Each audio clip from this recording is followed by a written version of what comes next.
제가 생각하기로는 최저임금이 얼마나 높냐 낮냐 이런 논의보다는 진짜 최저임금을 결정하기 위한 제도적인 변경에 뭐가 필요한가, 뭐가 부족한가 하는 고민이어야 될 것 같습니다.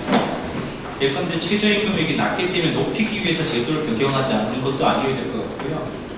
또 최저임금이 높기 때문에 낮추기 위해서 또 제도 변경하지 않는 그런 취지는 또 아닐 거라고 생각합니다. 기본적으로 최저임금이 뭐냐?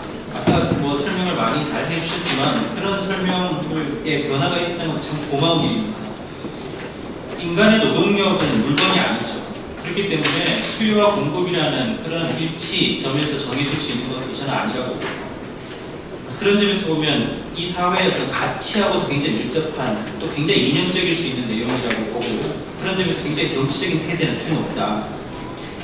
다만 이제 우리 사회가 이 최저임금이라는 것을 인간에 대해서 어떤 관점으로 바라볼 것인가에 대한 어떤 공감대가 있어야 되는데 이 공감대를 도출해내는 과정이 최저임금위원회의 역할이다. 문제는 최저임금이라고 하는 것을 도출해내는 것이 과연 투쟁의 산물인가? 두 가지 점입니다. 우리 최저임금 제1조를 보면 흥미롭게도 생활안정이라고 하는 근로자의 생활안정이라는 목적과 노동력의 질적 향상이라고 하는 두 가지 상반된 목적을 지향하고 있습니다. 다시 말하면 근로자들이 생활안정도 안 돼서 허덕이면서 배고픔을 겪으면 노동력의 질도 향상되지 않는다는 겁니다. 결국 최저임금이라는 것은 노사가 서로 간의 이익을 대립하면서 서로 간에 투쟁하는 산물이라기보다는 가장 효율적인 생산성을 도출해내기 위해서 또 근로자들의 생활의 안정을 도모하기 위한 이런 어떤 합의의 산물이고 그런 관점에서 노사라고 하는 사람들이 항적으로 참여하는 것에 대해서는 저는 배제하기 좀 어렵다. 두 번째는 최저임금의 문제에서 고민의 지점은 영세사업장과 근로자들입니다. 이거 둘 다 약자들이고 사회적 취약계층이죠. 이들이 무슨 투쟁을 하겠습니까? 사실 이 최저임금이라고 하는 것은 가장 합리적인 어떤 우리 사회의 인간에 대한 가치를 좀 고민해보는 장이고 그런 가치를 결정해낼 수 있는 역량이 노사에게 있을 거라고 믿는 거고 그 노사가 결정을 진지하게 해내면 우리 사회가 그걸 함정으로 수용할 수 있다는 겁니다. 그렇기 때문에 제3자가 함부로 결정해서야 할 문제는 아니다. 그런 의미에서 보면 노사 참여의 어떤 최저임금위원회를 저는 배제할 이유가 없다. 만약 배제가 한다면 오히려 국가를 배제할 수는 있겠다. 독일처럼 노사가 함께 참여를 하되 국가는 의결권이 없는 전문가로 참여할 수 있을 거라고 봅니다. 세 번째입니다. 지금 최저임금위원회가 작동하지 않는 이유, 근본적으로 원래 이런 논의가 특별히 더 많은 이유는 뭐냐? 제가 볼 때는 최저임금위원회 대표들에게 문제가 있다. 또 그 대표들의 이면에 내부 조직체에게 문제가 있다. 대표는 조직의 추천으로 대표가 됐지만 임명장을 받는 순간 저는 공익위원이라고 봅니다. 이분들이 내부 조직의 어떤 눈치를 봐야 되고 내부 조직의 입장을 대행하는 것이라면 처음부터 최저임금위원회에서 최저임금이 결정될 수는 없는 구조입니다. 결과적으로 보면 지금 공익이 결정해서 굉장히 의문이라고 하시지만 미필적 고의 비슷하게 공익이 결정하고 있고 공익이 결정할 수밖에 없도록 방치해놓고 있습니다. 이런 점에서 보면 대표들에게 소신껏 결정할 수 있는 지향권을 우리 제도가 얼마나 보장하고 있는가에 대한 고민도 필요하다.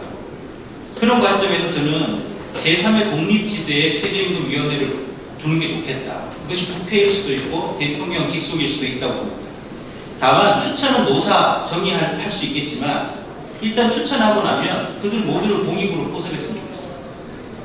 그리고 법안 중에 보면 회의록도 공개하고 방청도 허용하자고 하는데 이게 정말 그들이 소신껏 결정하는 데 도움이 되는 것인지 아닌지도 좀 고민했으면 좋겠습니다. 물론 굉장히 투명한 결정 과정이어야 됩니다. 그러나 조직의 눈치를 볼 수 없는 구조라면, 볼 수밖에 없는 구조라면 저는 반대하고 싶습니다. 네 번째입니다. 예측 가능성도 좀 필요하다고. 매년 최저임금위원회는 돈만 되면 살아납니다. 막연하게 청년들에게 10,000원이라고 해서 기대감만 부풀었다가 또 끊임없이 투쟁하게 만들었다가 결국에는 실망하게 만들고 사측은 괜히 불안하게 만들었다가 한숨 짓게 만들고 매년 과연 이런 소모적인 논쟁이 필요한가? 저는 굉장히 의문이 있습니다. 예측 가능성을 높이는 방법이 여러 가지가 있을 겁니다. 저는 예컨대 5년 단위로 10년 단위로 목표액을 정해놓고 단계적으로 올리는 그런 어떤 사회적 합의 차원에서 최저임금위원회가 역할을 좀 해줬으면 좋겠다. 그래서 매년 1년마다 이렇게 혼란을 일으키는 일이 없었으면 좋겠다는 그런 생각이 듭니다.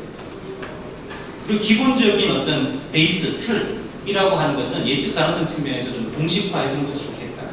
거기에 추가적으로 사회적 합의가 표출되는 가치 이념의 어떤 틀 내에서 변경은 가능하겠지만 어쨌든 어느 정도 예측 가능한 우리 경제의 어떤 수준, 이것도 좀 우리가 고민해봐야 되는 문제가 아닌가 생각합니다.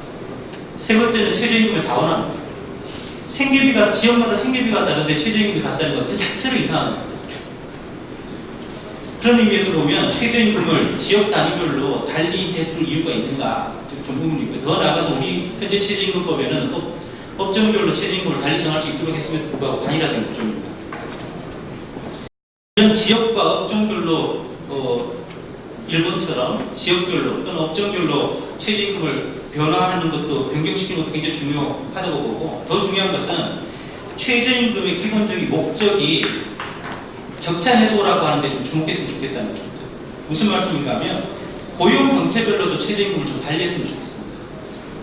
정규직 같은 경우에 최저임금을 동결 하더라도 비정규직에 대해서는 최저임금을 대폭 높였으면 좋겠습니다. 지금처럼 비정규직의 경우에 고용도 불안하고 최저임금조차 못 받는 이런 구조라면 사용자에게 고용 형태의 고민은 없습니다.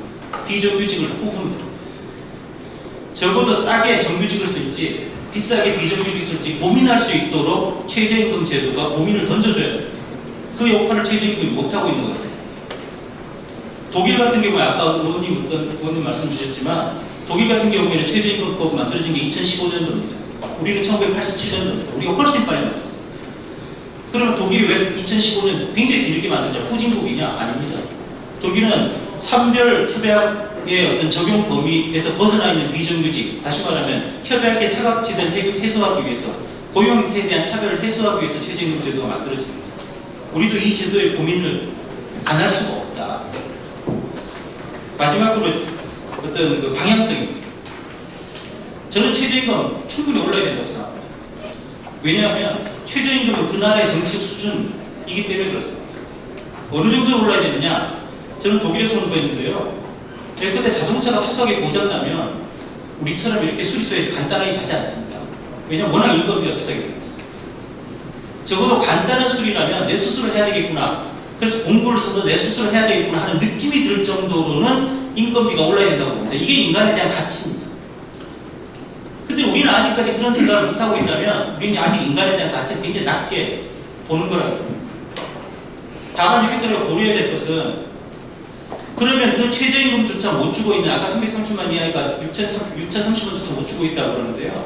그럼 그 PC방, 업주나 PC방은 정말 좀비 기업이어서 우리 사회에서 없어지고 완전히 퇴출시키는 게 정답이냐? 우리 사회가 그걸 감당할 수 있느냐? 그건 되물어보고 싶습니다. 우리가 정말 최저임금 10,000원이라고 하지만 10,000원 줄 수 없는 사업장은 그럼 우리 사회에서 없으면 우리 사회가 더 건전해지고 우리 경제적으로 훨씬 더 우리 경제가 발전할 것이다 라고 확신할 수 있느냐? 저는 그분들에 대한 사회적인 어떤 보장 제도가 뒷받침되지 않으면 결국 최저임금 10,000원이라고 하는 최저임금 높이자고 하는 논의는 장식품에 불과하다. 그런 생각이 듭니다. 제가 10분 했습니까? 마지막으로 하나만 말씀드리면, 저는 최저임금과 생활임금을 동시에 공표했으면 좋겠습니다. 현실적으로 생계를 위해서 필요한 부품은 얼마 정도 있는데 지금 우리 사회에서 최저임금 얼마다라고 공표했으면 좋겠습니다. 양자의 격차를 명확하게 보여줌으로써 우리 사회의 목표, 인간의 노동력에 대한 가치에 대한 목표를 분명히 해주고 그 격차가 우리 사회에서 어느 정도 낮다는 것도 좀 명확하게 해줬으면 좋겠습니다.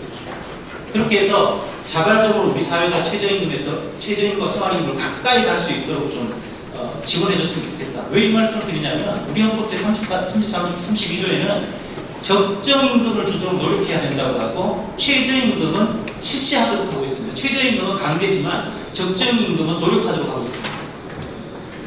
생활임금, 생활에 필요한 적정임금, 합리적 임금은 우리가 노력해서 얻어내야 되죠. 최저임금은 그 생활임금에 점점 다가가는 그런 개념이었으면 좋겠다. 그런 생각이 있습니다. 이상입니다.